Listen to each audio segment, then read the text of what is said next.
The In Conversation podcast series with author Nigel Beckles.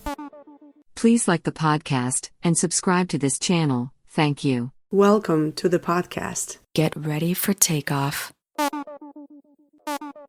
Welcome back to my In Conversation podcast series. My guest today is author, master NLP practitioner, and certified coach and trainer, Malakh Zebulun. Now, I understand that you are a survivor of sexual abuse. Can you share some of those experiences and the impact they had on you? Yeah, sure. I had two different types of experiences. So as a child, went through child abuse, and that was with a multiple of adults, all neither knowing that the others were all abusing me. So at age 8, I was abused by my mum's then ex-partner. Age 9 was who I call cousin number 1. And then when I was nearly 11, I was abused by a foster child. And just to say, back then, I actually come from a large family. And this was before the Child Care Act of 1989 came into play. So this is going back in the early 70s. They didn't have that then. So one of the things that happens with children is you may put your child in the bed with a foster child. And what happened was a girl foster child had sexually abused me. And because large acid was so large, the family missed all the signs. And then by the time I got to age 14, so I was 21 years old, cousin number 2 sexually abused me all those years as well. So by the time I got to being a young adult, I was extreme. When I say young adult, age 16, I was already suffering from depression, suicidal. I'd already attempted suicide in many occasions. I had an eating disorder. By the time I was 16, I'd left home and gone through homelessness. So it got to the stage, being a young adult, I actually didn't have the skills to navigate or negotiate healthy relationships. I found myself in my young childhood all the way through to adult life up to the age of 40 into two long-term unhealthy relationships. One was of domestic violence and one was emotional abuse. So that was really my experiences of abuse and the impact it kind of had on my life. So how long did it take you to heal from all of those horrific experiences? Yeah, that was an ongoing experience actually. I'd say from my early 20s, off my head it must be about say 22 onwards, I knew I needed help. So I started going for counselling, and I went several times to different types of counselling. I didn't really find what I needed. But by the time I got to 40, I was so exhausted and emotionally distressed that I then began, my relationship was broken down. I should retract to say, I also reached out to my GP on a few occasions and had been put on things like antidepressant tablets. And the healing process was kind of twofold. I don't think if you had met me, you knew I was going, or I had all this chaos in my life. I was actually very well structured and put together climbing up my career within the job that I had. So by the time I got exhausted, by the time I was 40 and needed help, even my line manager was extremely shocked that I had been experiencing these levels of abuse. So in terms of aiding that healing process for myself, when I got to 40, I needed just to stop and work on me. And I kind of did that for, I think, about the next 7 years. I became celibate. I came away from relationships just so I got to become stronger in myself and also in my relationships, that I should negotiate with anyone else. Because one of the things I also learned is my friends, or male and female friends, we celebrate each other. So we champion each other, and I realised I needed relationships that did the same thing if I was going to have relationships. So I also needed to know how to give myself permission to leave if I didn't feel there was a suit there as well. And very much the young people I worked with, these were the basic skills. I had been working with young people that I'd worked with, so I now needed to kind of take my own medicine as such and do the same thing. You moved on to become an advocate for victims and survivors of abuse. Why did you decide to become an advocate? I guess from the age of 16, I was kind of very strong-willed in terms of my passion. My passion was to save all the young people in the world from this ever happening to anyone ever again. And that's not possible. And I started working in that field as a youth worker, started in generic work and then became more specialised with working with young girls and then later on with women. And it's not possible, but I can do what I can to make a difference. So where I am now is I actually use my own story. I speak a lot on stage, or I run workshops for women about breaking negative cycles in their life as well.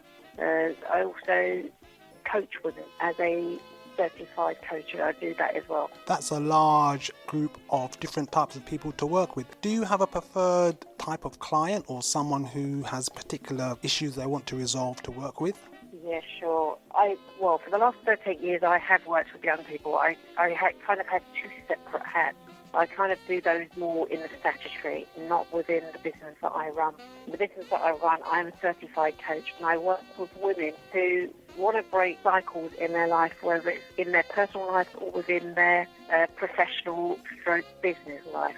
So I kind of attract a lot more black women, actually, that I work with. And I think this because they resonate a lot with myself. And also, a lot of the audiences I go out to meet, maybe it's the invitations where I'm invited, that a lot of women might resonate with my story and then reach out for support in terms of coaching. Well, last year you began the organisation Survivor Provider Services, or SPS for short. Why did you decide to begin that organisation? What I've noticed with a lot of providers who work with survivors is I'm not talking about the big national companies. I know a large number of individuals who run services as for survivors. They either set up as a small charity or they're independent. And one thing I noticed was, where do they get their support? There isn't a hub or a networking place where people can come to network and support each other.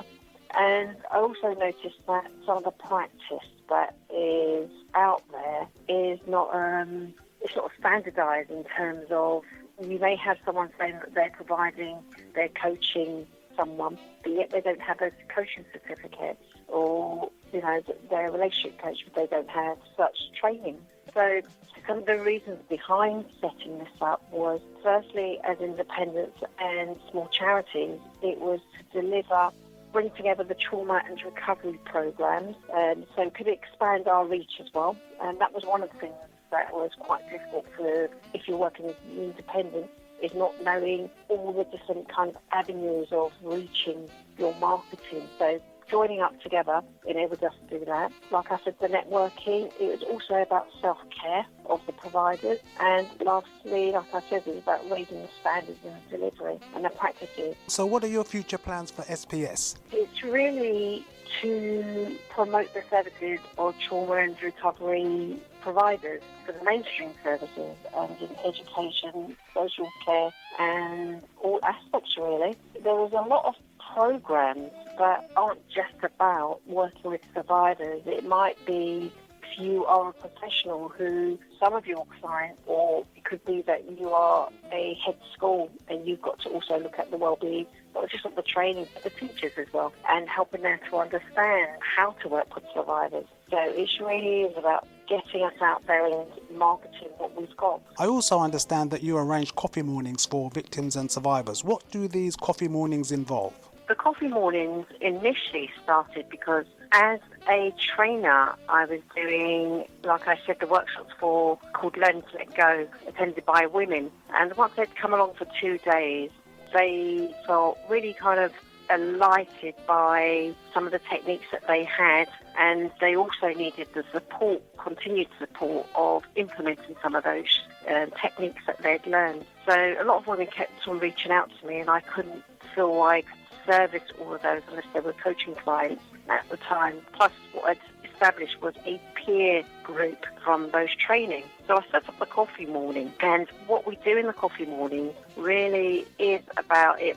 It's kind of a check-in, but it's a lot more than that as well. They're topic-based, and it's about learning from discussion. It's sharing how a technique that we might be sharing or a question that we might put out there affects each of those individuals who attend and what changes or learning they may have gotten, and that's what they share amongst each other, really. Since we've had this pandemic, we've taken the coffee line online, so it now runs, instead of running the first Saturday of every month in Victoria, it now runs online at the moment every Saturday. And now we have women who have come on to the coffee morning from different places of the world. So it's been a wonderful change. I actually think we're now going to be leaving it online. And then they also have a WhatsApp group. Once you've come along to a coffee morning, then you get introduced to the larger group of for peer support in the WhatsApp group. Let's step into the In Conversation time tunnel and go back to 2014 when you published your first book. What inspired you to write your book? I'm kind of very much led by passion is one, but also sometimes in my life I've had dreams. When I have a dream, and I dream a lot anyway, but there are sometimes I have these dreams that are so detailed, and this covering of fear that comes over me that if I don't obey, I'm too frightened not to obey. So I've had a few of those kind of dreams. I woke up one morning having had one of those dreams, and it was almost as if a voice had told me, tell your story. And I didn't question it. I understood it, and I just obeyed it. I believed that voice was telling me, tell my story. And something I tried to block out for years was my own story. I wanted to tell your story, and up to that stage, there was not many people I had told. I knew it was about my past. So that's what began the publishing the book. Why did you choose the title of your book? What happened was I was having a discussion on Facebook. I use social media to ask people about if they'd like to read the chapter, and had some feedback. And I remember a few comments from people came back to say, well done. It's great that someone's standing up and airing out what goes on in all cultures, and especially our own, meaning African Caribbean cultures as well, and it's not spoken of. And my response is, no more secrets.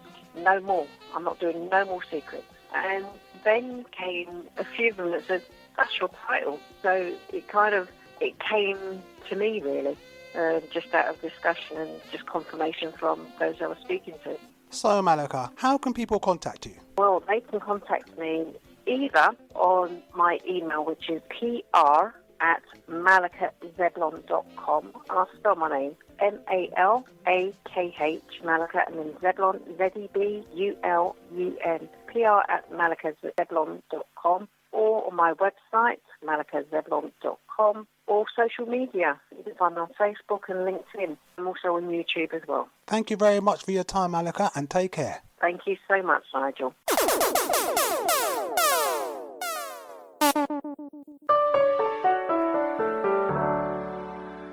No More Secrets. A book by Malakh Zebulun shares her journey towards healing and empowerment after being sexually abused as a child. No More Secrets. Available from Amazon and all good bookstores now.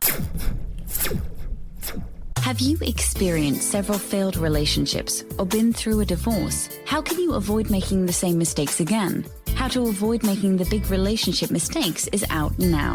Hi, my name is Nigel Beckles. My new book is packed with practical and common sense strategies that you can use to make better relationship choices. Now you can discover the dangerous myths about love.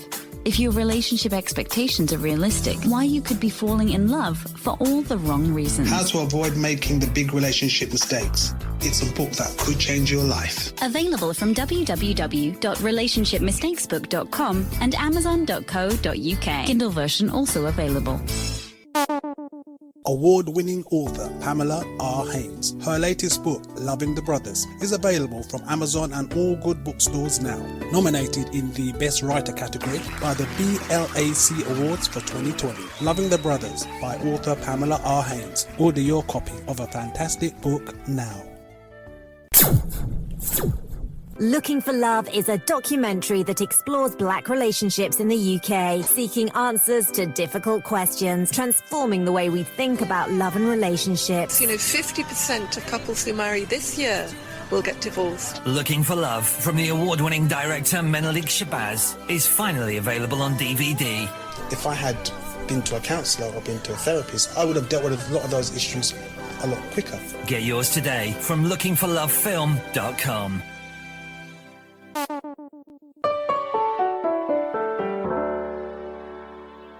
Thank you for listening. Please join me for another In Conversations podcast very soon for more interesting and entertaining discussions. Stay safe. Please like the podcast and subscribe to this channel. Thank you.